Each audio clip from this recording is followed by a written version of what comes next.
Here we go, folks. It's time for reaction to tonight's big news that the Spfl have passed the resolution to end the Championship, League One and League Two on a points per game basis. That, of course, gives them the authority to finish the Premiership on the same basis if our games can't be completed. I'm joined by Kenny. Kenny, thanks for joining us at such short notice tonight. First of all, I just want to get some reaction to the announcement today and how this has went in the past 4 or 5 days. It's all been a bit mad, hasn't it?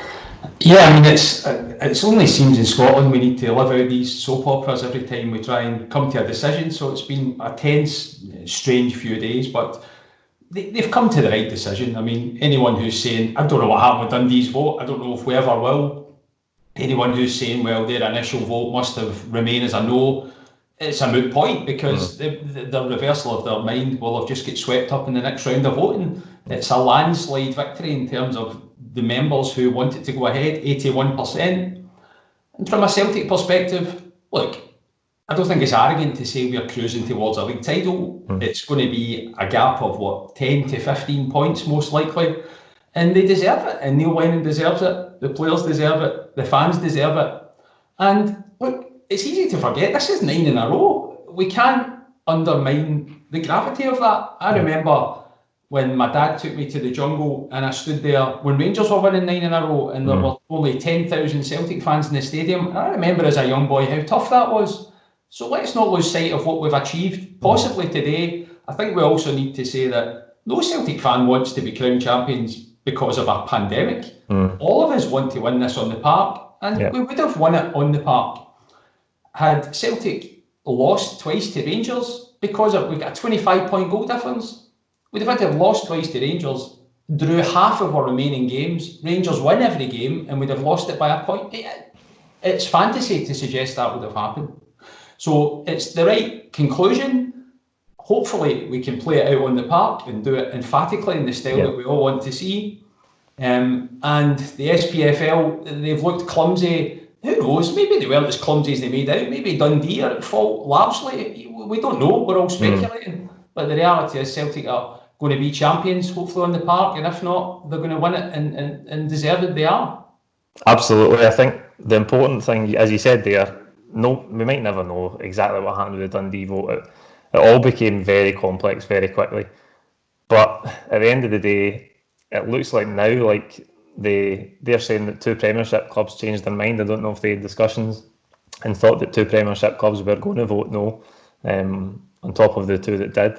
But I think they've seen an opportunity to look for reconstruction, which we'll come on to, because I think they're sitting 3rd or 4th, are they, in the Championship, so maybe they're trying to work a situation where they themselves can come up to the Premiership. I don't know what's happened, but I think what's got lost in all of this, because we've heard so much noise from other clubs, and obviously Rangers in particular, is Celtic stance as we want to finish the season. Why would we not want to finish the season? As you say, closing in on 9 in a row, winning at an absolute canter, and on the brink of a 4th treble in a row. There's not a Celtic fan or MD associated with Celtic who doesn't want to finish this season on the park. But the reality is, it's looking less and less likely as the days go by. So whatever this grand conspiracy that Rangers seem to have dreamt up, I don't know who it's being conducted on behalf of, because it's certainly no Celtic. No, I mean, look, it suits the agenda of, well, the whole thing's tarnished, and now the vote is Mickey Mouse. You can see how you can just throw all that together and get worked up about it and start, imploding about it, and that's what's happening. Celtic obviously have done nothing to influence that. Why would they? As you say, Celtic are victims of this. I'd far rather be going and watching Celtic lift the trophy at Celtic Park and do it in style and see Edward go out with another barrel load of goals. That's what we all envisaged and hoped. We probably thought May was going to be the most spectacular month of our Celtic supporting lifetime with a quadruple treble. So let's not lose sight of that. Celtic are victims of this as much as anyone. Look, it's going to rumble on. I would not be surprised if Rangers took this on all the way to the Court of Arbitration for Sport and then there'll be some sort of ultimate decision around it, which I am sure will not fall in Rangers' favour. We need to be prepared for that. That will happen, and we just need to ignore it. But for the here and now, look, let's enjoy this. It's hard to enjoy yourself in life at the moment, but let's enjoy this because they deserve it. They've played 30 games. You know, this isn't something that's happened overnight, and they've done it in style. And I'm really pleased for Lennon. It would have been crucifying for him. It would have been criminal if all of his hard work was voided, and it's now not going to be, and that's the main thing. Absolutely, that's at the heart of all of this. Like, null and void was never on the table, and it never should have been on the table. It's just not an option. We're obviously all waiting now for UEFA. I think their next meeting is the 23rd of April, if I'm right, and they're going to advise, I think, the top leagues. That's why the SPFL have to wait to call the Premiership, because obviously there's ramifications there for next season's European competitions and stuff. So we'll wait to see what UEFA advise, but you would think now that is going to follow suit in the same way that the other three leagues have on a points per game basis. Because a few weeks ago I had a video with Martin, I don't know if you've seen it, and we talked about playing behind closed doors. Now, a few weeks ago, I was totally unaware of the complexity of playing behind closed doors.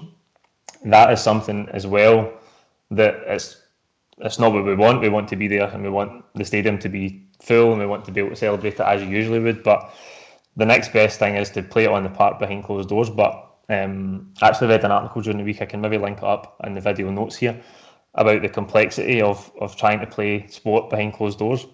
I think in America and the NBA, they've got all these ideas about how they can try and finish a season and keep the players in camps and lockdown and isolation, and then try and complete games. But the complexity of that is enormous, and I don't think behind closed doors is going to become a viable way of playing this out at all. No, I think when the league was first suspended, we were probably all knee-jerk reaction. Well, it'll be fine. We'll just play all this behind closed doors. Let's get it done. But as we've become more educated about it, I can understand why that's a challenge. So yeah, I mean, who knows what's going to happen? But on balance, it looks like this is the way it's going to end. Other leagues around Europe will follow suit, which gives more credibility to Celtic being in that bracket, because it's not a freak that we've been awarded it. So I don't like the SPFL don't appear to have handled things particularly well, but they've arrived at the right decision, and I don't think they've rushed it. I mean, it's a difficult balance. How long do they wait before they put this out there, and how many clubs then go into liquidation because of that? That's the flip side of this. You have to be decisive. You know, they've not done it a week after the coronavirus pandemic became really meaningful. They've waited, and I think the timing is okay. And the fact that Celtic are going to be champions is completely just. Absolutely. Reconstruction then, the other thing for the statement today was that reconstruction talks are going to be led by Anne Budge and Les Gray from Hearts and Hampton respectively. Obviously, how do you feel about reconstruction? Do you think obviously this situation isn't ideal for everybody? Somebody's going to lose out, but there's a lot of talk about 14 and then 3 10s. I think that would avoid anybody being relegated if they brought Brora Rangers and Celtic Hearts up from the Lowland League, and then you would have a 14-team top tier. What do you think of that? I can get on board with the principle of people not being relegated, because, let's face it, if Celtic had maybe been picked to the league through this method by half a point or something, you would be furious. You would feel that it was unjust. It so happens that we're so far ahead that that's fine. So for Hearts to be relegated on this basis, naturally you can see why they're upset about that, and there will be other teams in other positions who are only narrowly Partick Thistle, I believe, it's pretty criminal what's happened to them. So I can understand the desire to restructure things so that the relegated clubs are not hit by this. If that means a 14-team league in the SPL, I don't really have a particularly strong opinion on it. It's a bit repetitive playing the same teams all of the time. It's almost a bit embarrassing sometimes when you're playing teams 6 times or sometimes 7 times a season. So if it helps in that respect, so be it. I wouldn't want it to lose 4 Old Firm games in a season. I don't think the TV deal would allow that to happen anyway. So look, if it's 14 teams and it gets us out of this freak situation without any damage to the teams that are relegated, I wouldn't necessarily be against that. I think even just in terms, as you say, something different, a couple more teams in the mix to to mean that you play everybody a little bit less. Obviously, the derbies will be protected in terms of the TV deal and the revenue anyway. But I think I'd like to see some sort of reconstruction. I think the plan, all I've heard so far, is that it would only be for one season until they could correct it back to the normal situation. But I've no idea how that would work. The other thing, though, we've talked about how much we would ideally like to win this in the normal pitch and be there in the stadium to celebrate it. But how are we going to celebrate it in isolation or not? I'm going to have 6 cans in my garden. I think that's the fault. Well, where I think we might get a chance is the Scottish Cup. So there's only 3 games left in the Scottish Cup. The Scottish Cup is governed by another body. You would, and they've been silent, so we don't know what their views are. But you would think it would be a practical position for them to take, to say, well, we'll just play these 3 games at the start of next season. It's the oldest cup competition in the world. Why do we want to break its history? Let's just play 3 games out at the start of next season, and it's concluded. If they do that, we'll all have our day in the sun, and we'll have a chance at Hampden to hopefully see Brown lift the Scottish Cup for a quadruple treble, and we will have a proper celebration. Even if that doesn't happen, look, we're going to have a party, whatever happens, as soon as we get out of here. I think the pubs are going to have a field day. Aye, absolutely. I don't see any reason why they couldn't hold it back, the Scottish Cup. As you say, unless, I don't know if there's any Europa League places tied to it, the likes of Aberdeen or Hibs or anything like that. But if that can be settled with the league finishings, then absolutely, why not play it in August or September or whenever it needs to be? Because it's not like a league where it has to have an end date because there's qualification for next season's Champions League and stuff like that.